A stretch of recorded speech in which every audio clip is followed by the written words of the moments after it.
Presiden Rusia Vladimir Putin menandatangani aturan yang mengizinkan dirinya kembali menjadi presiden selama 2 periode berikutnya atau selama 12 tahun. Begitu masa jabatan ia usai di 2024 nanti.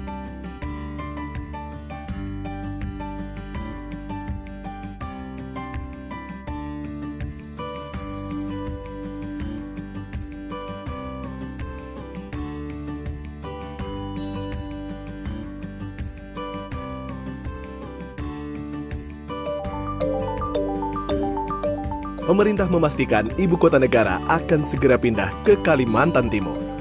Salah satu bangunan dari ibu kota negara baru yang menarik perhatian publik adalah burung Garuda di Istana Negara.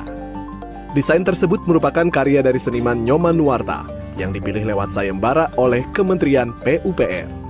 Desain burung Garuda tersebut menuai kritik dari gabungan 5 Ikatan Arsitek Indonesia. Dikutip cnnindonesia.com, kelima asosiasi tersebut menilai desain burung Garuda tersebut tidak mencerminkan kemajuan Indonesia dan tidak mencerminkan konsep ramah lingkungan.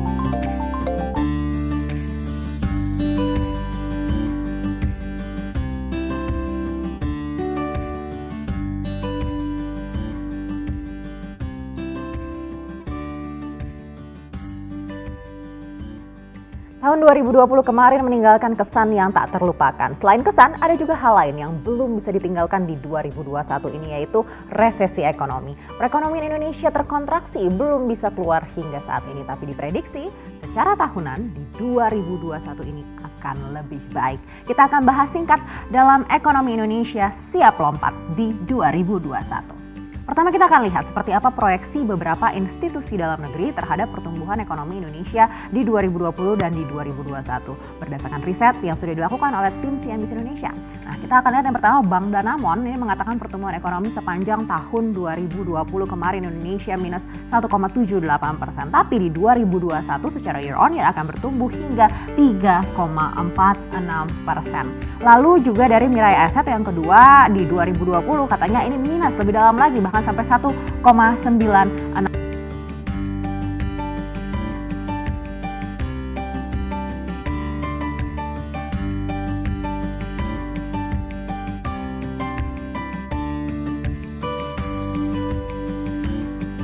Dan langsung saja kita menuju ke kantor Kementerian Agama untuk mengikuti jalannya konferensi pers yang akan disampaikan oleh Menteri Agama terkait penetapan 1 Ramadan 1430 Hijriah. Dan tampaknya Menteri Agama sudah bersiap-siap dan segera kita mendengarkan konferensi yang akan disampaikan oleh Menteri Agama Republik Indonesia.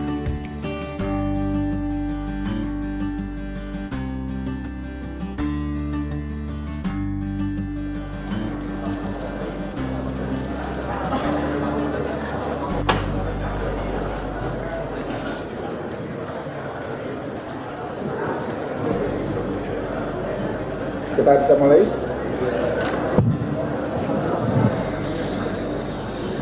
Assalamualaikum warahmatullahi wabarakatuh. Waalaikumsalam.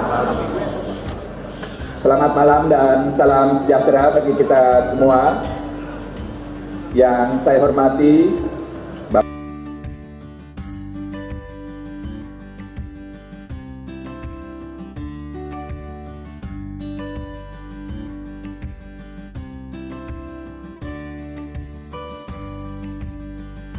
Anda menyaksikan News Update pukul 7 waktu Indonesia Barat bersama saya Ahmad Murodi.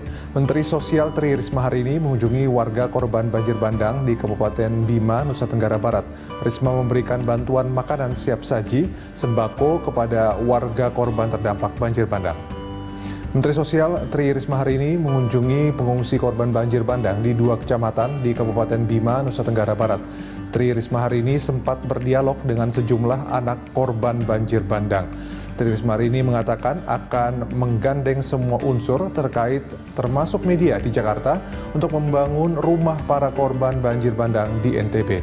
Dari data BPBD NTB tercatat 9.415 kepala keluarga atau 28.208 jiwa terdampak banjir bandang dan 2 orang meninggal dunia.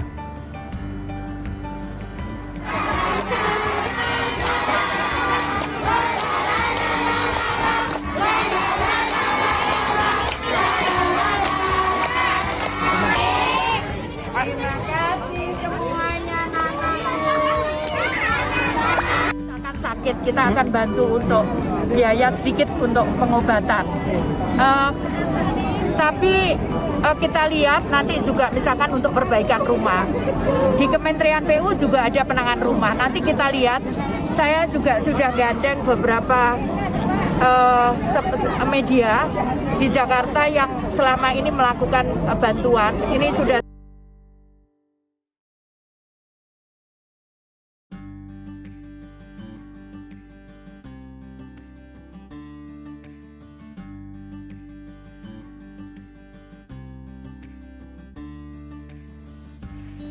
Selamat sore saudara, Anda menyaksikan Breaking News Kompas TV terkait dengan gempa bumi yang mengguncang wilayah Malang, Jawa Timur. Gempa bumi bermagnitudo 6,7 mengguncang wilayah Kabupaten Malang, Jawa Timur. Guncangan bahkan terasa sampai ke daerah lain di Jawa Timur. Seperti inilah kepanikan warga di sekitar pusat keramaian Malang. Warga berlarian keluar dari bangunan yang dikhawatirkan roboh akibat guncangan gempa. Gempa terjadi sekitar pukul 14 waktu Indonesia bagian Barat.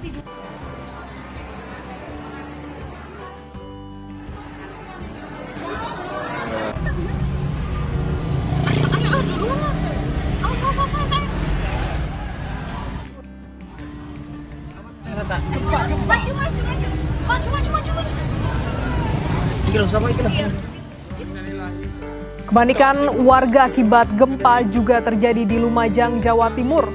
Para pengunjung sebuah pusat perbelanjaan panik dan berusaha keluar dari gedung. Gempa juga menyebabkan sejumlah bangunan rusak.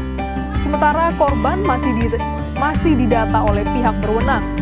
Menurut warga, getaran gempa sangat terasa sekali di Kabupaten Lumajang hingga mengakibatkan sejumlah bangunan rumah banyak yang retak dan ambruk.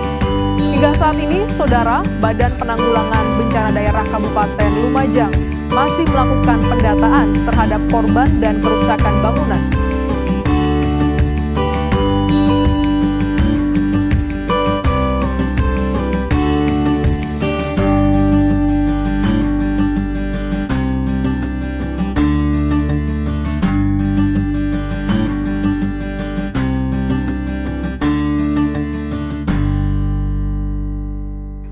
Dan untuk mengetahui bagaimana sebenarnya pemberlakuan karantina wilayah di Jawa Tengah khususnya dan langkah pemerintah provinsi terkait mudik, kami sudah terhubung dengan Gubernur Jawa Tengah Ganjar Pranowo melalui sambungan Skype. Ya, selamat pagi, good morning Pak Ganjar.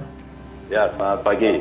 Ya, Pak Ganjar, sejauh ini sudah ada beberapa wilayah yang menerapkan karantina lokal dan bagaimana koordinasinya dengan pemerintah provinsi sejauh ini? Belum ada, mungkin yang menutup jalan 1-2 sudah ada. Yang menutup jalan agak banyak, ada kota kecil saja di Kota Tegal ya. Kalau yang lain sih belum. Kalau dari pemerintah provinsi sendiri dalam hal ini Pak Ganjar, imbauannya seperti apa Pak? Apakah memang karantina ini juga akan dilakukan di beberapa titik? Sekarang kan sudah ada PP ya. Setelah Perpu kemarin keluar, ada PP, ada...